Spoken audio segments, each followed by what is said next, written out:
قرآن میں اور عربیت میں نہ کرنے کے بہت مختلف درجے ہیں. کسی کو نہ کہا جائے نا تو نہ کرنے اور نہ کرنے میں بھی فرق ہے. اور اس بات کا یعنی it's a very logical thing, it's very real life thing. یعنی عام زندگی میں آپ کسی چیز سے منع کرتے ہیں تو آپ کے غصے میں اور اس کی انٹینسٹی میں فرق آتا ہے. دیکھو یہ بات مت کرو، اچھا چھوڑو نہیں کرو کا مطلب اتنا نہیں کرو کہ تھوڑا کم کر دو. یہ بھی نہیں کہ بالکل نہیں کرو. عربی کے قواعد کے مطابق نہ کرنے کے مختلف درجے ہیں. اگر آپ نہ کہیں قیامت کے بارے میں کہا جاتا ہے کہ اہل ایمان کے بارے میں کہا جاتا ہے قیامت کے دن لا خوف علیہم ولا هم يحزنون، ان پر کوئی خوف نہیں ہوگا. اسی طرح کہا جاتا ہے قرآن کے بارے میں ذالک الکتاب، کیا کہا جاتا ہے؟ لا ریب فیہ، اس میں کوئی شک نہیں، اس میں شک کی کوئی گنجائش نہیں. اب ان پر کوئی خوف نہیں ہوگا اور اس میں کوئی شک نہیں. اسی طرح لا اکراہ فی الدین، آپ دین میں کسی کو فورس نہیں کر سکتے، کسی پر جبرن یہ نہیں کہہ سکتے کہ وہ دین قبول کرے. کسی کو زبردستی دین نہیں قبول کرایا جا سکتا. لا اکراہ فی الدین، ٹھیک ہے. پھر اسی طرح لا خلۃ ولا شفاعۃ، قیامت کے دن نہ کوئی دوستی ہوگی، نہ کوئی شفاعت کرے گا، نہ آپ کی طرف سے آ کے کوئی سفارش پیش کرے گا. یہ قیامت کے بارے میں کہا جا رہا ہے. لیکن فرق ان تمام نفیوں میں، ہر بات میں نفی ہو رہی ہے نا، تو ان تمام نفیوں میں جو فرق ہے، کچھ دفعہ جب نفی کی جاتی ہے تو زبر سے کی جاتی ہے، لا ریبا، لا الہ الا اللہ. لیکن جب ہم لا خوف علیہم ولا هم يحزنون جب اس آیت کا مطالعہ کرتے ہیں تو کیا پڑھتے ہیں؟ لا خوفن، خوفا نہیں پڑھتے، خوفن پڑھتے ہیں. جب لا ریبا پڑھتے ہیں تو کیا پڑھتے ہیں؟ لا ریبا فی، یہ نہیں پڑھتے لا ریبن فیہ. جب لا الہ پڑھتے ہیں تو کیا پڑھتے ہیں؟ لا الہ، ہاں یہ نہیں کہتے لا الہ فیہ. اب عجیب بات یہ ہے عربی میں کہ جب الہ پڑھیں، جب زبر سے پڑھیں تو اس میں کوئی ایکسیپشن، کوئی استثناء جائز نہیں. یعنی کہنے کا مقصد ہے ہرگز، ہر حال میں، کسی حال میں بھی شک کی کوئی گنجائش اس کتاب میں نہیں ہے. یعنی یہ بہت زبردست قسم کی نفی ہے. جب کہا جا رہا ہے لا الہ الا اللہ تو کہا جا رہا ہے کہ اللہ کے علاوہ ہرگز کوئی گنجائش نہیں ہے کسی اور الہ کی. لا اکراہ فی الدین جو کہا جا رہا ہے تو کہا جا رہا ہے کہ کسی بھی حال میں کسی کو بھی جبرن دین کی طرف مائل نہیں کیا جا سکتا، کسی کو آپ فورس نہیں کر سکتے. یہ لا الہ ہے، لا اکراہ ہے.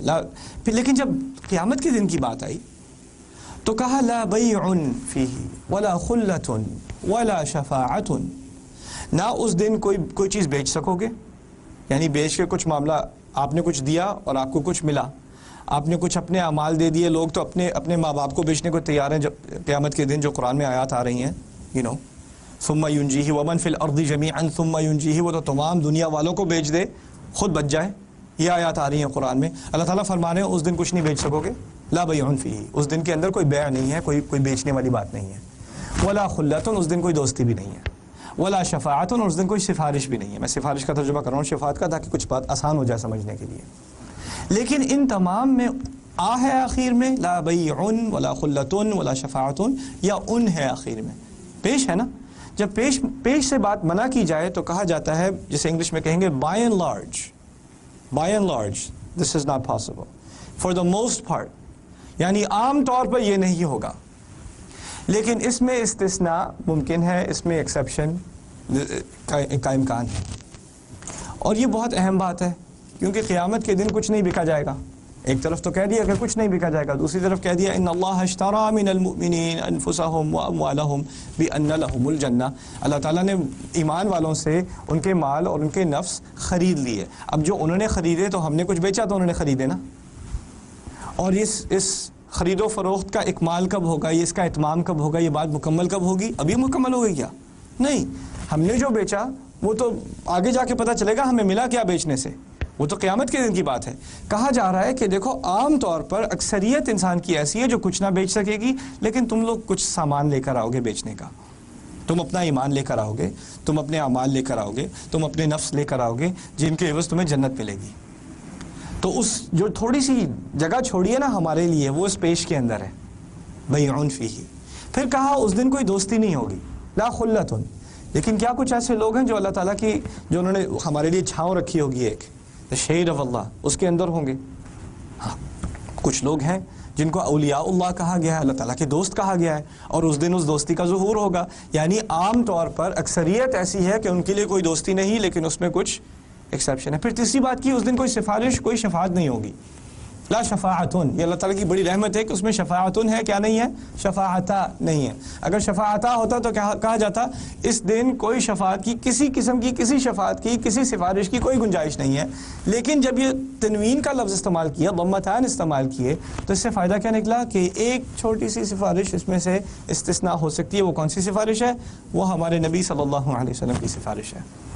انہوں نے جو اپنی امت کے بارے میں کیس کرنا ہے، انہوں نے جو اس دن، جس دن کسی اور خلق کو منہ کھولنے کی اجازت نہیں، لا يتکلمون الا من اذن له الرحمن، اس دن جب تک کہ الرحمن اجازت نہ دے، اس کی اجازت کے بجائے کوئی بھی اپنا منہ نہ کھول سکے گا. اور وہ الا من اذن له الرحمن یشیر الی النبی علیہ الصلوۃ والسلام، کوئی بھی سوائے الرحمن کی اجازت کے بغیر بول نہ سکے گا.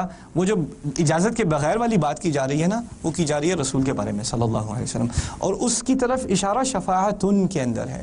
یعنی اب آپ ترجمے میں پڑھ رہے ہیں، کوئی دوستی نہیں ہوگی، کچھ نہ بیچ سکو گے، اور کوئی شفاعت نہیں ہوگی.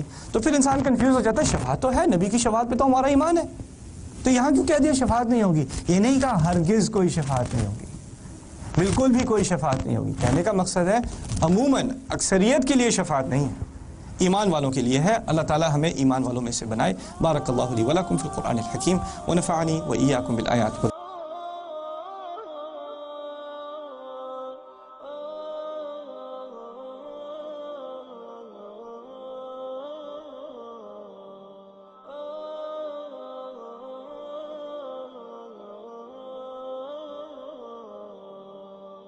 يا حامل القرآن قد خصك الرحمن بالفضل والتي